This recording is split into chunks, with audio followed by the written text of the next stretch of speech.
The Deputy Labor leader stumbles on the party's emission reduction policy. During a day of election campaigning, he was unable to explain how the policy will apply to some of the nation's biggest emitters. Jonathan Lee has more. Caught on the hop.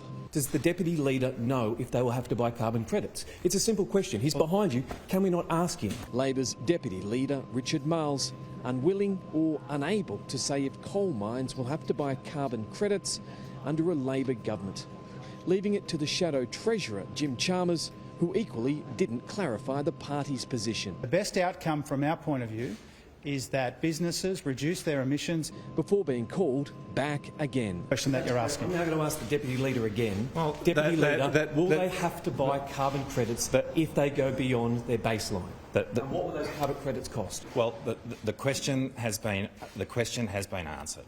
But answer it again. Will they have to buy carbon credits if they go beyond their baseline? Well, the question has been answered. Can I say that the coal industry is going to play a really important part in our country for a long time to come.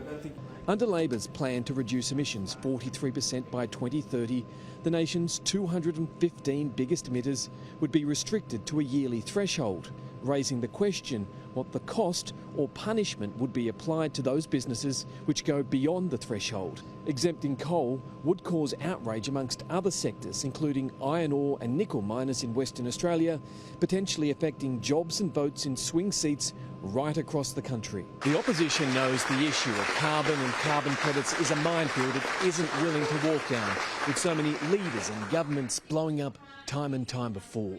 Forcing businesses to buy credits is a cost. That would be framed as a tax. It was a doubly tough day for Richard Marles, who was forced to explain why he gave an advanced copy of a speech in 2019 to the Chinese embassy before delivering it in China, talking up the country's investment in the region. Did you make any changes to that speech after you gave it to the Chinese? Absolutely not. And the assertion that's being made by the government is just another desperate attempt to divert from their failings in the Pacific. Doesn't it look like you're in their pocket, though?